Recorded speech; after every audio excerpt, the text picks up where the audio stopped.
Aujourd'hui, je peux le dire, on a affaire à une vidéo très spéciale. Jamais un jour j'aurais pensé faire de telles découvertes ou encore enquêter sur un tel... Vous allez comprendre. Le moment où j'écris ces quelques lignes, l'enquête continue toujours. Et le moment où je monte cette vidéo, l'enquête a beaucoup avancé. J'ai enquêté et infiltré une secte Illuminati. Rien que ça. Enfin, rien que ça. Non, c'est encore beaucoup plus complexe que ça. Et devinez qui est derrière tout ça? Des brouteurs. Mais attention, cette fois-ci, ce sont des brouteurs d'un nouveau genre. Des brouteurs à qui pour l'instant on n'a jamais eu affaire. Ils s'en prennent à des personnes très crédules d'un certain âge et ils les dépouillent jusqu'au dernier centime. Et parfois, comme on va le voir dans cette vidéo, ils vont jusqu'à emmener la victime jusqu'à chez eux. Oui, physiquement. Ils retournent tellement le cerveau de leur victime qu'ils en font ce qu'ils veulent. Là, on n'est plus sur l'arnaque en ligne où tout se passe sur internet, etc. Là, on peut même employer le terme kidnapping. Tout commence par un email que j'ai reçu de la part d'un abonné. Aide-nous s'il te plaît. Mon père il est parti de la maison depuis 5 semaines sans prévenir. Il pense, suite à un cancer, avoir une maladie incurable et s'est tourné vers ces personnes qui ont dû lui promettre la lune. Comme nous nous inquiétons beaucoup avec ma mère, nous avons cherché des documents et nous sommes tombés sur une montagne de virements en direction du Cameroun. Et il a même laissé les procédures pour vendre la propriété familiale. Déjà là, je me suis dit, c'est pas anodin comme mail. Je reçois souvent des histoires de victimes qui envoient de l'argent à leurs brouteurs, etc. Mais de là, à partir de la maison, ne plus donner de nouvelles, ça devient très inquiétant comme situation. D'autant plus que le fils qui m'a contacté, il a essayé de rentrer en contact avec son père sur WhatsApp et il a eu une réponse qui lui a glacé le sang. Ton père est avec nous et dans 3 jours on va le tuer car il n'a pas payé ce qu'il lui a demandé pour rejoindre l'organisation. Mais quelle dinguerie! C'est la première fois que je suis confronté à un truc pareil. Et vu que là on a affaire à des menaces très sérieuses, je dois savoir qui sont ces gens, qui se cachent derrière tout ça et je veux surtout savoir où est le père de l'abonné. Mais malheureusement, j'avais aucune information supplémentaire qui pouvait me mettre sur une piste. Hormis le numéro de téléphone du père et un pseudo qui a été mis sur WhatsApp, j'avais absolument rien. Et en parlant de WhatsApp, le WhatsApp du père est passé d'un WhatsApp perso à un WhatsApp professionnel. Et là, comme on peut le voir, ils ont mis comme nom pro LV0722. Et j'avais juste ça comme information. Et spoiler alerte, avec seulement cette information, j'ai remonté tout le monde. Et j'ai même retrouvé le père. Oui, je l'ai retrouvé. L'histoire est digne d'un film Netflix. Restez jusqu'à la fin, vous allez halluciner. Mais juste avant de continuer, je voulais vous dire que cette vidéo est sponsorisée. Et attention, pas n'importe quel sponsor. C'est Bitdefender qui me suivent depuis quelques temps maintenant. Et aujourd'hui, je vais vous parler de leur produit. Bitdefender Digital Identity Protection. Tout est dans le titre. En fait, avec Bitdefender Digital Identity Protection, vous pouvez mettre toute votre identité numérique à l'abri des fuites de données. Et tout ça en temps réel. En plus, il n'y a rien à télécharger ou encore à installer. Dès que vous vous connectez, Bitdefender Digital Identity va analyser le moindre recours d'internet à la recherche de vos données. Et le fonctionnement est très simple. La première étape, il va analyser votre empreinte numérique, il va essayer de trouver toutes les traces que vous avez laissées derrière vous. Donc vous allez enfin savoir quelles sont vos données sensibles et surtout où elles se trouvent. Ensuite, on a l'étape 2, c'est l'analyse. Bitdefender va analyser et surveiller en permanence Internet et même le dark web afin de vous informer des potentielles suites qui menacent vos données. Et la troisième et la dernière étape, c'est la solution. Bitdefender va vous aider à prendre des mesures rapides et décisives pour votre sécurité. Plus d'inquiétude, il va vous aider et vous indiquer l'étape à suivre pour enlever les points faibles de votre empreinte numérique. Toutes les arnaques qu'on voit sur cette chaîne sont en partie à cause des fuites de ces données. Et les fuites de données, malheureusement, on en a tous les jours. Un triste record de 40 milliards de données comprises, rien qu'en 2021. On se rappelle tous des fuites de données de santé des hôpitaux de Paris qu'il y a eu pendant le Covid, ou encore la violation de données, où des cybercriminels ont exposé plus de 50 000 dossiers d'employés. Ou même, comme on va le voir dans cette vidéo, où les brouteurs utilisent ces données fuitées pour arnaquer. Donc, je vous conseille vraiment d'utiliser Bitdefender Digital Identity Protection. C'est vraiment un plus pour être safe sur Internet. Et tout ça pour seulement 2,99 € par mois. En plus, comme je l'ai dit avant, c'est 100% automatique, il n'y a aucun téléchargement ou encore une installation. Et vous avez aussi la garantie 30 jours satisfait ou remboursé. Comme d'habitude, vous trouverez toutes les informations dans la description. Voilà. Nous, on peut maintenant continuer la vidéo. Allons chercher le père.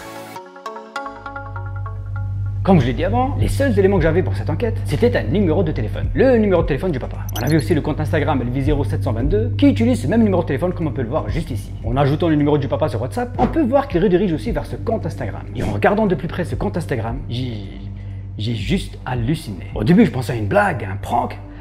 Mais la réalité prend vite le dessus. Et je comprends que c'est bien réel. Un compte Instagram avec une bio en portugais où on peut traduire ceci. Bienvenue pour rejoindre l'organisation Illuminati ou si vous êtes intéressé, contactez-nous sur WhatsApp +33 06 19 etc. Rien qu'en se rendant sur le compte Instagram, on a déjà plusieurs red flags. Un compte avec une bio en portugais qui parle d'une organisation Illuminati et avec un numéro de téléphone français. Déjà là, tu sais que ça pue un peu. Quant aux publications, comme on peut le voir, c'est aussi un autre monde. Des vidéos plus what the fuck les unes que les autres. Des publications qui vous promettent de faire de vous des gens riches et puissants et de faire partie de l'élite. Dans quoi je me suis embarqué? Je sens que ça va être très compliqué. Je décide alors de rentrer en contact avec eux et c'était complètement lunaire. Comme demandé, j'ai envoyé un message WhatsApp sur l'un des numéros affichés sur Instagram, un numéro américain. Je leur dis que j'étais intéressé pour rejoindre leur organisation, etc. Et en moins de 2 minutes, j'ai une réponse. Salut Crédimus Lucifer, bienvenue à la loge de la fraternité Illuminati. Devant vous se trouve le seigneur maître Livix Peterson, en charge de l'initiation, et je serai chargé de vous guider tout au long de votre processus d'initiation. Ok, c'est encore beaucoup plus cringe que je le pensais, mais je dois en savoir plus. Je dois infiltrer cette organisation. Bon, je vais pas vous mettre toute la discussion. En gros, il m'envoie plein de messages de plus en plus chelous, où ça parle de Lucifer, de Cupidon et que sais-je, avant d'arriver à une étape plus ou moins cruciale pour lui. Il me demande des informations me concernant. Voici ce qu'il me demande. Pour devenir membre et un milliardaire prospère comme il le dit, je dois donner le nom de famille, le nom, ok, pays d'origine, pays actuel, ville d'origine, ville actuelle, date et lieu de naissance, état civil, profession, numéro de téléphone portable et le fixe, adresse électronique, photo de passeport, carte d'identité, un permis de conduire et une demi-carte photo. Ça j'ai pas compris. Une photo de visage, une photo de l'acte de naissance et 3 photos nues, claires et visibles. C'est juste une dinguerie. Même pour faire le passeport, la pièce d'identité, la carte vitale ou un prêt immobilier, tout ça en même temps, on vous demande pas ça. Et les 3 photos nues. Mon frère, faisons un peu connaissance. Tu vas pas un peu trop vite? Bref, je prends le temps de lui préparer tout ce qu'il demande, bien évidemment avec des fausses informations, etc. Et j'ai même préparé des photos nues de moi. Enfin, le faux moi. Merci Dylan pour les photos. Et au moment où j'envoie toutes ces informations, je reçois un message de la part du numéro français du papa de l'abonné qui m'a contacté. Bingo! C'est tout ce que j'attendais. On parle pendant de très longues minutes. Je lui explique que je suis très intéressé pour rejoindre leur organisation, etc. Et lui, contrairement au premier numéro de téléphone que j'ai contacté, il est beaucoup moins dans l'administratif. Il passe directement aux choses sérieuses, en me demandant de payer des frais d'inscription. Des frais d'inscription qui s'élèvent à 6 500 €. Mais cette fois-ci, comme je l'ai dit en début de vidéo, on a affaire à des brouteurs hors normes. Ce ne sont pas des coupons PCS ou encore Transcash qui demandent. D'ailleurs, vous allez voir, ils ne les connaissent même pas. Ils me demandent de faire un simple Western Union au nom d'un certain Elvis, en destination du Cameroun. Pour être un peu plus crédible, je lui pose la question. Je lui dis pourquoi le Cameroun, alors qu'il est censé être en France. Mais il avait réponse à tout. C'est normal, monsieur. Ils sont présents partout dans le monde. Sauf que moi, je ne veux pas de son Western Union. Je vais payer en PCS, Transcash, classique. Je vous explique pourquoi. S'il accepte le paiement par PCS, moi de mon côté, je vais lui faire croire que je vais effectuer le paiement en ligne sur internet. Et pour recevoir les coupons, il aura juste à me donner une adresse email pour les recevoir. Et s'il me donne son adresse email, c'est un peu le début des problèmes pour lui. Les coupons qu'il reçoit, c'est pas des coupons comme les autres. Je bataille donc pendant de très longues minutes, encore une fois pour lui expliquer comment ça marche les PCS, etc. Et il a fini par accepter. Il m'a donc donné son email et c'est à partir de ce moment précis que tout va s'enchaîner. Comme convenu, je lui envoie un coupon PCS, un coupon qui va me permettre de comprendre beaucoup de choses. Et vous verrez que grâce à ce coupon, on va mettre la main sur le père. Et je vous épargne les détails pour éviter que la vidéo ne dure 5 heures. Mais en gros, pour faire simple, j'ai pu identifier la personne qui est derrière le numéro usurpé du père. À ce stade de l'enquête, j'ai une localisation, un autre numéro de téléphone en off et surtout un nom et un prénom. Le brouteur à la tête de tout ça, c'est un certain Xavier Indési. Et il est au Cameroun et plus précisément à Douala. Sur les réseaux sociaux, il ne cache même pas ses activités. Comme on peut le voir ici, il n'hésite même pas à se montrer en pleine œuvre. Il propose même des services financiers, transfert d'argent, des cartes de paiement et beaucoup plus encore. Il n'hésite pas aussi à exhiber l'argent volé aux victimes. À travers des vidéos, on le voit dans des boîtes de nuit, en soirée avec des amis, etc. C'est malheureusement un grand classique qu'on a déjà vu avec les autres brouteurs. L'argent des victimes est flambé dans des vêtements de luxe ou encore dans des soirées où ils font des concours de celui qui pèse le plus. Bref, aujourd'hui, je vais pas m'attarder sur ça, mais je dois retrouver le père pour rassurer ses enfants. Ils n'ont plus de nouvelles et moi j'ai pour mission de savoir déjà s'il est en bonne santé et surtout s'il est tout simplement encore en vie. Je retourne voir Xavier qui usurpe le numéro du père et qui se fait passer pour le chef de l'organisation. Et là, je tente un coup de poker. Je lui dis que finalement, je ne vais pas payer les 6 500 € demandés, car entre-temps, j'ai été contacté par une autre organisation qui avait l'air d'être beaucoup plus sérieuse. Et je lui dis que le chef de cette organisation me demande seulement 5 000 €. Et là, je le bloque sur WhatsApp. Là, vous allez me dire, Sandoz, tu le bloques alors que tu n'as même pas eu de nouvelles du père? Calmez-vous. Ma technique a plutôt bien fonctionné. À peine quelques secondes après l'avoir bloqué, j'ai reçu ce message. Bonjour, comment vas-tu aujourd'hui? Je réponds, bonjour, qui es-tu? Pourquoi tu m'as trahi? Pourquoi? Je t'ai emmené dans l'organisation, mais tu as décidé de rejoindre les mauvaises personnes. Pourquoi? Vous avez compris maintenant le move du blocage? Ce gros malade m'a tout simplement contacté avec un autre numéro de téléphone. Et cette fois-ci, c'est un numéro de téléphone local. Plus 237, c'est bien l'indicatif du Cameroun. On est sur un perfect pour le moment. En plus, il y a un avantage qu'ils ignorent. Et l'avantage, c'est un contact sur place qui est prêt à m'aider à retrouver le père afin de savoir s'il est au Cameroun. Bon les amis, maintenant je vais vous demander un maximum de concentration. Car ça va être tout simplement magique. Au Cameroun, on a la possibilité d'envoyer de l'argent, simplement via un SMS lorsqu'on a le même opérateur. Un simple SMS et tu envoies de l'argent à qui tu veux. Sauf quand tu mets le numéro de téléphone de quelqu'un pour lui envoyer de l'argent, tu reçois un message de préconfirmation avec quelques détails. Et dans les détails, on peut avoir le prénom et le nom de la personne qui va recevoir l'argent. Je sais, c'est complètement ouf, mais c'est possible. J'envoie le numéro de téléphone local qui m'a contacté à mon contact et bingo, on a un nom et un prénom. La ligne téléphonique était au nom d'un certain Elvis.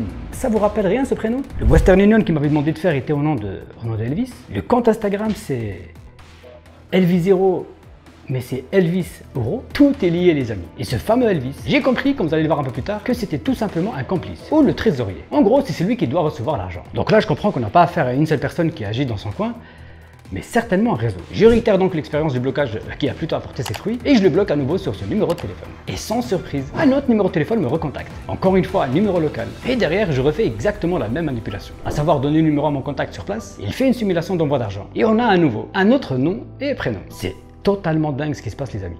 Et c'est pas fini. J'ai passé quasiment 2 jours non-stop à les faire marcher, les faire tourner en rond et à les bloquer. Et on a eu en tout plus de 16 contacts différents qui gravitent autour de ce fameux Xavier. Xavier que je pense qui est à la tête de ce réseau. Mais je vais seulement me concentrer sur 5 personnes que j'ai pu identifier et qui avaient tous un lien commun, qui était cette arnaque et cette organisation qu'ils ont mis en place. Bon, maintenant qu'on a identifié la personne qui est derrière le numéro du père, les complices, etc., il est temps pour moi de passer à l'étape suivante, trouver le père. Durant toute l'enquête, j'avais ce pressentiment et surtout l'inquiétude qu'il soit au Cameroun avec ces arnaqueurs. Car mon contact sur place, il m'a dit que ces gens-là, les gens de la partie anglophone au Cameroun, ils sont très connus pour des violences. Je débloque le numéro de téléphone français qui est utilisé par Xavier et un autre complice, et là je passe plus par 4 chemins. Je lui envoie toutes ces informations, je lui montre ses photos, des photos de ses complices, et je lui donne des adresses. Au début il continue dans le déni, il me dit qu'il ne voit pas de quoi je parle, alors je vais directement à l'essentiel. Je lui parle du père disparu, en me faisant passer pour son fils. Je lui dis que je suis sur place à Yaoundé et je suis prêt à venir les voir. Et là, il me donne un rendez-vous sans aucune pression. Il me dit de venir à Enama. Enama, c'est un quartier à Yaoundé. Et là, je fais quoi à votre avis? Et puis, je me rends à Enama. Enfin, pas moi. J'envoie mon contact sur place. Bien évidemment, je lui demande de faire très attention, etc. et de ne pas aller directement les rencontrer, histoire de juste voir s'ils viennent au rendez-vous. Et surtout, avoir des nouvelles du père, voir s'il est chez eux, etc. Salut Sandos, voilà, je me rends au lieu du rendez-vous. Dans quelques minutes, moi, je serai là. Mon contact prend la route et quelques minutes plus tard, je reçois ce message. Je pense que tu prépares quelque chose. Il est temps de se dire au revoir. Bon ben, il ne viendra jamais.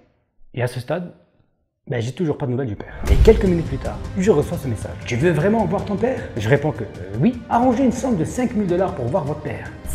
C'est un film Netflix. D'ailleurs, tenue Netflix, c'est un scénario gratuit, c'est moi qui offre. Incroyable. Bref, je continue à lui parler et à rentrer dans son cerveau, et je lui dis que je suis prêt à payer les 5 000 $. Mais avant, je voudrais avoir une preuve que mon père est toujours en vie. Il me dit alors qu'il va prendre la voiture et aller le voir pour me le filmer. Il me demande d'attendre. 1 minute passe, 2 minutes passent, je relance à plusieurs reprises, et quelques minutes plus tard, il m'envoie cette vidéo. Yes, I'm alive, and can you see this is the airport? So, yeah. Vu que je connaissais pas le père, je l'avais jamais vu, j'envoie l'extrait à son fils, il me confirme que c'est bien son père. Mais je reste quand même dubitatif. Je veux une vidéo où il parle en français et aussi où il dit la date du jour. Et on repart encore une fois pour de longues minutes de négociations. Et je finis par avoir un numéro de téléphone américain. Un numéro de téléphone qui est censé être celui du père. Numéro américain? Bref. Je l'ai appelé et j'ai parlé avec le père. Allô? Oui, bonjour, c'est... Oui. Parfait, écoutez,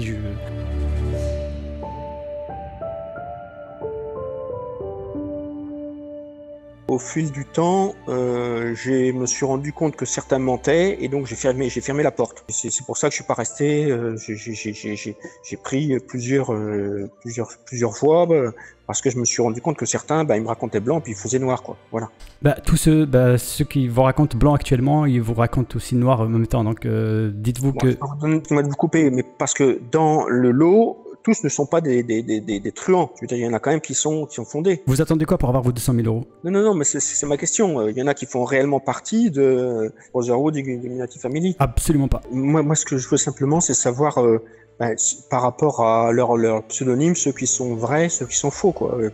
Pour faire simple, ils sont tous faux de A à Z. Possible. Il n'y en a pas un de vrai. Est-ce qu'on veut couper? Vous en avez beaucoup, c'est sûr, qui sont avec un numéro de téléphone du Cameroun, ça je suis d'accord avec vous, mais il y en a qui sont quand même avec des numéros de téléphone américains, qui sont au téléphone que je retrace leur numéro. C'est New York, c'est la Californie, c'est etc. Parfait. Quoi. Monsieur, est-ce que vous voulez que je vous appelle maintenant tout de suite avec votre propre numéro de téléphone? C'est faisable. D'accord. Donc là, ce que je peux vous proposer aujourd'hui, déjà, dans un premier temps, c'est parler avec vos enfants. J'ai parlé avec eux et je vous jure qu'ils vivent un désarroi, d'accord? Vous voulez que je parle avec eux? Ne serait-ce que communiquer et leur donner des nouvelles, c'est tout ce qu'ils cherchent aujourd'hui. Non, pas pour l'instant, s'il vous plaît, pas pour l'instant. Ou est-ce que je peux vous poser la question histoire juste de rassurer vos enfants, etc. Où est-ce que vous vous retrouvez actuellement? Washington. Parfait, si ça peut les rassurer, je vous crois sur parole. Ah oui, non, je ne mens pas, il n'y a pas de problème. est-ce que ce matin vous avez été contacté pour envoyer une vidéo dans un aéroport? Oui, tout à fait. Parfait, bah, c'était moi qui me faisais passer pour votre fils et qui demandait une vidéo pour voir si vous étiez encore en vie parce qu'on n'avait pas de signe de vie, on n'avait absolument rien de... Ah, c'est vous qui l'avez fait? Voilà, pas bien joué. Hein. Voilà, bah écoutez, je vais pas vous retenir plus que ça. Je vous remercie déjà de m'avoir accordé... Écoutez, c'est moi qui vous remercie, monsieur, de cette enquête. Et puis, je merci beaucoup de votre appel, monsieur. Le père est victime d'une manipulation qui dure maintenant depuis plusieurs années. Ils lui ont complètement retourné le cerveau avec des promesses qu'il n'aura malheureusement jamais. Il a déjà envoyé plus de 35 000 € à ses brouteurs, il a fait des prêts, il s'est endetté. Mais le pire, ils ont réussi à le faire quitter la maison et même quitter la France pour l'éloigner au maximum de sa famille afin de le manipuler encore plus et le dépouiller jusqu'au dernier centime. Ils lui ont dit qu'une fois aux États-Unis, il va recevoir une prime de 200 000 €, un travail, une voiture Mercedes neuve. Mais comme vous venez de l'entendre, quelques années plus tard, il n'a pas reçu le moindre centime. Et il ne les aura certainement jamais. Enfin, certainement, il ne les aura jamais. Le père dans cette histoire, malheureusement, c'est la première victime. Il ne faut bien évidemment pas le blâmer, bien au contraire, il faut l'aider. Et c'est ce que j'essaie de faire à mon échelle. J'ai essayé de lui envoyer toutes les preuves que j'ai trouvées sur ce réseau pour qu'il ouvre les yeux et surtout revenir à la raison et retrouver les siens. Je ne l'ai pas mentionné au début de vidéo, mais bien évidemment, ces enfants, ils ont fait toutes les démarches pour retrouver leur père. Ils ont contacté tous les organismes, toutes les autorités, mais malheureusement sans suite. Il est majeur vacciné. Il fait ce qu'il veut. Pendant le montage de cette vidéo, le père est toujours à Washington. Il m'a dit qu'il avait besoin de temps et je pense qu'avec tous les éléments que je lui ai envoyés, ça l'a pas mal chamboulé. Et ce qui est tout à fait normal. Je sais qu'il va regarder cette vidéo. Alors, tout ce que j'ai à vous dire, monsieur, c'est rentrez chez vous. J'ai parlé avec vos enfants et ils ont pas mal besoin de vous. Ils se sont pas mal inquiétés. Et ils s'inquiètent d'ailleurs encore aujourd'hui. Voici le visage de celui qui vous a promis monts et merveilles, celui qui vous a éloigné des vôtres, celui qui ne vous donnera jamais le moindre centime. Il n'est pas seul et vous le savez, c'est tout un réseau bien organisé. Et surtout, un réseau très dangereux, qui est prêt à tout pour arriver à ses fins. Je compte sur vous en commentaire pour être indulgent. Je le rappelle encore une fois, le père dans cette histoire, c'est tout simplement la première victime. Victime de manipulation, victime de lavage de cerveau. Et ça risque d'être très compliqué pour qu'il se réveille de ce cauchemar. Donc si vous avez un message constructif à lui faire passer, ou un message de soutien, n'hésitez pas, les commentaires ils sont là pour ça. Voilà. On arrive à la fin de cette vidéo. Nous, on se retrouve très vite pour une nouvelle vidéo. C'était Sandoz. Ciao!